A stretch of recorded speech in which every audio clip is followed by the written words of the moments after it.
नमस्कार, मैं हूं ज्ञानेंद्र तिवारी और आप देख रहे हैं जनता जिंदाबाद दिल्ली से। और जनता जिंदाबाद में बिहार से अभी लौटा हूं। आपको याद ही होगा कि बिहार में क्या हो रहा था। आचार्य धीरेन्द्र कृष्ण शास्त्री वहां पहुंचे थे। बागेश्वर बाबा हैं, वो बागेश्वर वाले बाबा हैं। और बिहार में एक कहावत बड़ी प्रचलित है, बिहार में काबा नीतीश कुमार बा। लेकिन पिछले 13 से 17 तारीख तक बिहार में काबा जब कोई पूछ रहा था तो लोग कह रहे थे कि बागेश्वर बाबा बा। और फिर विपक्ष के जो नेता है वो कह देते थे ये कौन है बाबा साबा टाबा आबा, कोई बाबा नहीं है। और जब ऐसा कह देते थे तो और पता चल जाता था कि कौन है आचार्य धीरेन्द्र कृष्ण शास्त्री।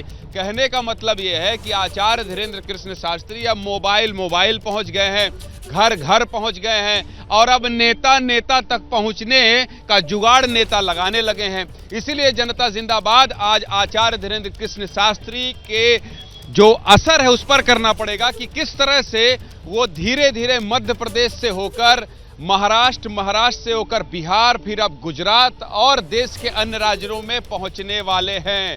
और जो लोग उनका विरोध कर रहे हैं, विरोध करते करते समझ नहीं पा रहे हैं कि कहीं हमको तो नतमस्तक नहीं होना पड़ेगा, क्योंकि लाखों लोगों की भीड़ बिना किसी गाड़ी को भेजे और बिना किसी के बुलाए आ रही है। ऐसे में 2024 में किसके ऊपर बाबा की कृपा होगी, आज इसी पर जनता जिंदाबाद करेंगे। मंडल वर्सेस कमंडल की एंट्री दिखाई दे रही है। मंडल वर्सेस कमंडल मैं इसलिए कह रहा हूं क्योंकि जो लोग विरोध कर रहे हैं वो लोग कर्नाटक में देखिए, अभी मुख्यमंत्री सिद्धरामैया का शपथ ग्रहण समारोह होने वाला है और उसमें 20 पार्टियों के नेता पहुंचने वाले हैं। शक्ति प्रदर्शन, विपक्ष का एकजुट होना। लेकिन बीजेपी का तो जो सनातन हिंदुत्व प्रेम है, राष्ट्र प्रेम है, वो दिखाई दे ही रहा है। अच्छा देखिए, किसी को फेमस करने का, किसी को लोकप्रिय करने का एक बहुत बड़ा माध्यम हम लोग भी हैं। और पहला इंटरव्यू मैंने ही कर लिया था रायपुर में आचार्य धीरेन्द्र कृष्ण शास्त्री का, जिसके बाद जो कोई मिलता है तो कहता है आप ही हैं क्या बागेश्वर बाबा वाले। हमने कहा हम ही हैं।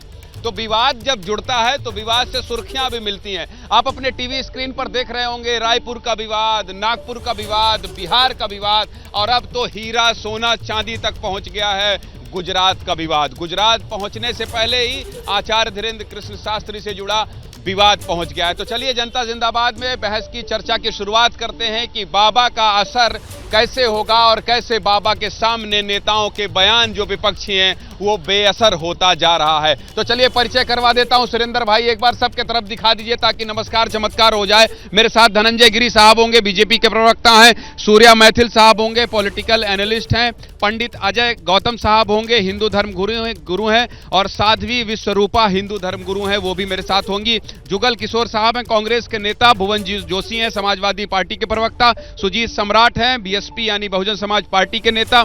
और हाजी मेहरुद्दीन रंगरेज हैं, मुस्लिम स्कॉलर। जैसा कि हर दिन यही लड़ाई झगड़ा करते हैं, आज उम्मीद है कि कुर्ते का कलर जो है, आप भी बाबा के खौफ में आ गए हैं रंगरेज भाई। ये हमारे ये गलत बात, इनको बोलिए भाषा की गरिमा रखेंगे।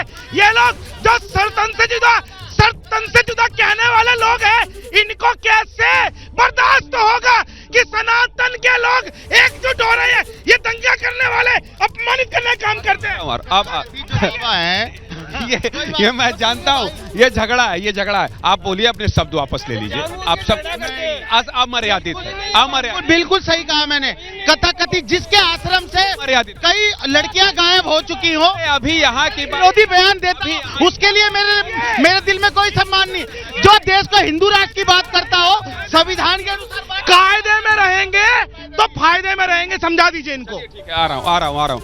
बम है गिरी साहब, बीजेपी के प्रवक्ता। आप लोग शुरू में ही गर्म कर देते हैं। अमर्यादित भाषा नहीं भाई, अमर्यादित। बीजेपी ही है जो कुछ नहीं बोल रही है। और बीजेपी केंद्रीय मंत्री हो, केंद्र सरकार के, बीजेपी के नेता हो, बिहार में सब जाकर आरती उतार रहे हैं बाबा की।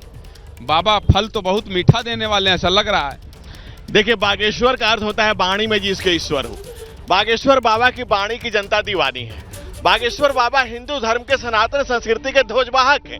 वो ध्वजवाहन कर रहे हैं। सरजू में कभी सैलाब उठा था, अयोध्या में आया था सैलाब, आज बिहार में बाढ़ आई है। आस्था की जो बाढ़ आई है उसमें सब लोग बह गए। महावीर के सामने जो लोग मांस और मदिरा परोसने लगे, ऐसे ऐसी मेंटालिटी के लोग हैं, ऐसे गिरे हुए लोग हैं, ऐसी कुसंस्कृति के लोग हैं। विद्रूप व्यवस्था के खिलाफ खड़े होने का नाम ही बजरंग है। बजरंग बली विद्रूप व्यवस्था के खिलाफ खड़े होने वाले व्यक्ति ताकत है।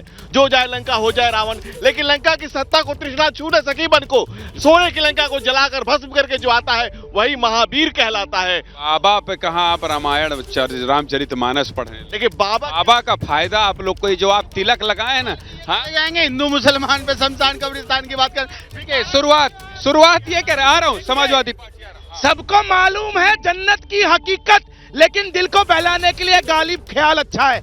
ये लोग जो है ना, ये दंगाई खुद दंगा करते हैं, मत दंगा करते हैं, उसे प्रवोक करते हैं, और जब जवाब मिलता है तो कहते हैं हम तो संविधान को मानते हैं जी, हम तो भारत माता की जय भी कह देंगे, हम तिरंगा भी लेके चलेंगे। जिस तिरंगे को जलाने की बात करते हैं, आज इन्होंने बागेश्वर बाबा के विषय में जिस प्रकार की टिप्पणी की है, यह पूरा देश देख रहा है आपके माध्यम से। बौखलाहट जो है ना, वो दिख रही है। माफी नहीं मांगी है इन्होंने, माफी मंगवाई है आप, बिल्कुल मंगवा लूंगा। अच्छे आदमी है, लड़ाई झगड़ने। क्या मजबूरी है मेरी, बताइए। मैं अभी आपको बताती हूँ कि मैंने ओए होए होए होए नमकीन के चटकारे लेते हुए टकटकी मार के डिबेट शो को पॉज रिपीट कर करके देख रहे हैं जोगिंदर जी। इनकी तरह आप भी देखें अपनी फेवरेट डिबेट्स को रिपीट कर और डाउनलोड कीजिए एबीपी लाइव ऐप अपने स्मार्ट टीवी पर।